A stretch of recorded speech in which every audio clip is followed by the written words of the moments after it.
Masih di Kata Dokter, masih berbicara mengenai waspada infeksi flu dan COVID-19 sekaligus. Ada Dr. Oki, spesialis penyakit dalam dari Mitra Keluarga Bintaro. Ada penyanyi kita ya, Ali Cowboy, dan juga tentunya dengan Dr. Yanti. Nah, tadi kita terputus sempat menanyakan apa sih bedanya pemeriksaan rapid test karena pasien itu datang ya, kemudian tentu dilakukan anamnesa dan sebagainya. Tapi kita akan tanyakan adalah apa sih bedanya dengan rapid test dengan swab yang seperti ditanyakan tadi ya kepada Dr. Oki. Silakan, Dok. Ya, Dok. Makasih. Jadi bedanya kita bilang swab sama rapid itu adalah swab itu adalah PCR ya, polymerase chain reaction. Sedangkan kalau rapid test dia pemeriksaan yang dilakukan untuk mengetahui antibody. Bahasa Indonesia gini aja biar gampang.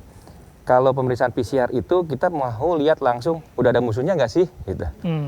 Ada penjajah tuh, langsung dicek itu PCR. Sedangkan kalau rapid itu menunggu tentara yang untuk melawan penjajah sudah ada belum. Sedangkan tentara itu kan terbentuk setelah penjajah itu masuk. Gitu. Jadi kalau rapid duluan kita tes pada gejala awal kurang daripada 7 hari, maka rapid suka negatif, Dok. Gitu. Karena pembentukan tentara itu kan terjadi setelah 7 hari, setelah perang dulu ya. Jadi 7 hari dicek, baru tahu tuh hasilnya. Kalau periksa belum 7 hari dari gejala, nggak bisa suka hasilnya. negatif. Jadi itulah membuat, wah saya negatif ya, belum tentu, jangan senang dulu. Jangan-jangan sudah ada. Makanya pemeriksaan PCR yang melalui pemeriksaan swab, karena ngambilnya kan unik ya, dia langsung dari daerah lendir di belakang hidung kita, namanya nasofaring. Nah itu dengan kekerapan yang cukup baik, asal ngambilnya bagus, kita bisa langsung tahu penjajahnya ada nggak gitu. Kalau dia ada, rapidnya suka masih negatif gitu. Jadi PCR lebih langsung ngelihat penjajahnya langsung. Iya. Dibandingin kalau kita lihat rapid, karena rapid belum terbentuk biasanya pas hari ke-7 pemirsa. Udah pernah di swab nggak, Li? Belum sih. Habis Kalau ini saya ini pernah rapid, pernah. Pernah ya? Untuk membedakan aja. Tapi kan saya tahu harus 7 hari dulu. Betul. Kadang-kadang kita periksa sekarang dan langsung 7 hari kemudian kita Betul. periksa lagi seminggu kemudian. Ya, Adi mau tanya Jadi kalau tingkat keakuratannya nih, Dok. Kalau misalnya tadi ada swab, ada PCR atau rapid test itu, ini lebih akurat yang mana gitu? Baik. Untuk kami di klinisi, untuk melihat gejala klinis, proses penyembuhan dan sebagainya, jelas PCR atau swab gitu ya. Karena PCR itu kita bisa tahu ini virusnya masih ada atau enggak gitu. Dan kita bisa sekarang juga bisa mengetahui apa virusnya ini kemampuan daya berkembangnya masih cepat atau enggak gitu. Kita namanya ada tulisan CT, nanti kita mungkin agak bahas lebih lanjut lain. Tapi kita benar-benar dengan pemeriksaan PCR itu kita bisa sangat yakin bahwa wah ini ternyata ada virusnya gitu. Sedangkan kalau rapid itu dia akan bisa bertahan sampai 3 bulan. Padahal virusnya sudah mati gitu. Kan virusnya kan pas masuk di badan kita biasanya dia akan bercokol hari ke-4, hari ke-7 itu hari yang paling mengerikan gitu ya. Jadi kita harus jaga-jaga dari mulai gejala hari ke-7 itu hari yang tidak nyaman buat pasien sampai hari ke-14, Dok. Mas. Nah, pas 14 mudah-mudahan udah tenang, kita akan tenang. Wah, berarti nyaman nih. Biasanya pas kita cek PCR lagi udah negatif tuh biasanya di hari ke-14 atau hari ke-28. Tapi rapidnya tetap akan positif kemungkinan besar, Dok. Sampai hari mungkin sampai 3 bulan, sampai 6 bulan. Jadi tergantung dari antibodi kita. Jadi sebetulnya rapid itu kalau kita tahu ceritanya seperti ini, berarti kita bersyukur, oh saya punya tentara ya gitu. Jadi jangan ditakutkan kalau misalkan, wah rapid saya positif ya. Ya mungkin nggak bisa jalan kemana-mana, mungkin nggak bisa naik pesawat terbang atau apa. Tapi kita setidaknya ambil hikmah baiknya, oh saya punya antibodi ini untuk lawan virus atau menjaga virus COVID-19 kalau misalkan saya terpapar lagi gitu, seperti itu. Tapi jadi untuk membuilding army itu tuh memakan waktu seminggu itu ya, Dok ya, berarti ya? Iya, jadi sebetulnya kan pertahanan kita ada pertahanan yang laju duluan, ada juga tentara yang dibentuk.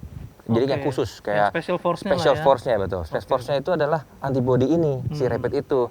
Tapi sudah ada tentara-tentara depan yang memang pokoknya penjajah mau COVID nggak COVID saya siap perang gitu.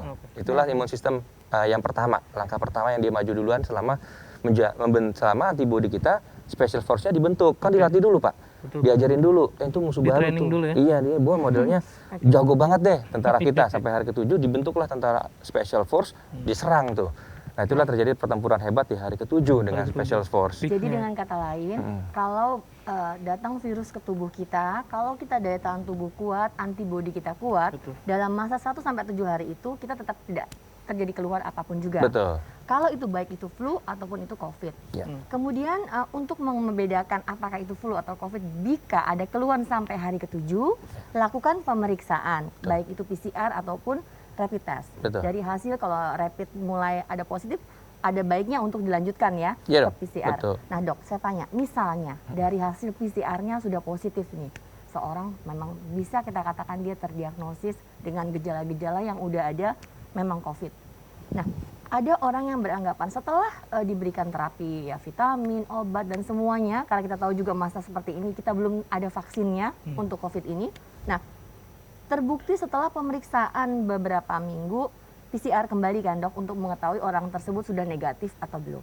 Kalau sudah sehat, dikatakan sehat, bisakah orang tersebut tadi terkena kembali untuk penyakit COVID? Katanya ada yang bilang daya tahan tubuhnya kalau kuat-kuat aja pertama sudah kena biasanya nggak bakal kena lagi. Udah kebal lah gitu ya. Apakah bisa kebal Biar gitu dok? stigma masyarakat itu mungkin bisa dijelaskan dokter seperti apa? Ya pemirsa, jadi kalau sudah misalkan, contohnya saya terkena infeksi COVID-19, kemudian saya termasuk gejala ringan, bahkan tidak terlalu bergejala. Ya syukur alhamdulillah saya memiliki antibodi membentuk membentengi. Setelah pas hari ke-14 saya periksa lagi, saya negatif. Oke, tapi saya punya rapid test positif, saya punya antibodi. Kemudian saya jalan-jalan lagi, kemudian saya terpapar lagi, kena lagi. Ya bisa dok. Bisa Tapi tetap gejalanya lebih ringan ya. Kemungkinan bisa lebih ringan, dibandingkan dok. dengan infeksi COVID yang pertama. Karena kita sudah punya antibodi, sel memori yang memanggil pasukan khusus untuk segera melawan kalau misalkan terserang lagi. Nah, saya ingin pemirsa juga mungkin pernah mendengar ya bahwa kita pernah juga mengalami flu Spanyol. Tuh. Ya tahun 1920-an lah begitu ya, Dan sehingga menjadi banyak pandemi sekali ya. Dan itu juga menjadi pandemi. Apakah dengan adanya flu ini ya, itu pun nanti akan menjadi seperti sekarang, artinya flu Spanyol itu tetap aja ada, COVID pun tetap aja ada gitu, asal kita jaga daya tahan tubuh, apalagi sudah ada vaksinnya. Tapi sampai kapan sih kira-kira? Ya dok, jadi kalau kita tahu sejarahnya di flu Spanyol yang tahun 1919-1920 ya dok ya, waktu itu ya Mas Ali ya. Memang itu adalah flu yang luar biasa. Itu ternyata kalau kita baca, dia ternyata termasuk tipe H1N1. H1N1. Persis kayak tetangganya yang tahun 2009, yang swine flu ya dok, itu H1N1. Cuma pada saat itu kan ilmu kita belum berkembang banyak.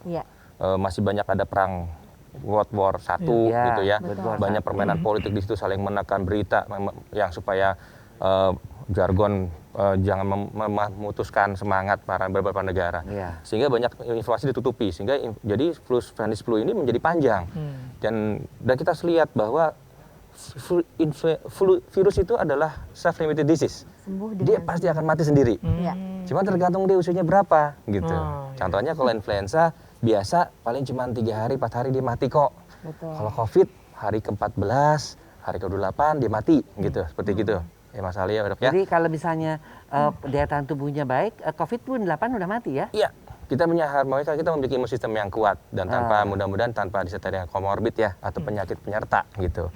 Seperti diabetes yang mampu atau penyakit lain yang mampu menekan imun sistem kita. Gitu. Terkait penyakit penyerta ini juga menarik nih dok, karena katanya ada penyakit komorbid, nih COVID lebih lama penyembuhannya. Ya tapi kita bahas saat lagi ya dokter ya. Pemirsa kita akan kembali sesaat lagi, jangan kemana-mana, tetap di Kata Siapa? Kata Dokter pastinya.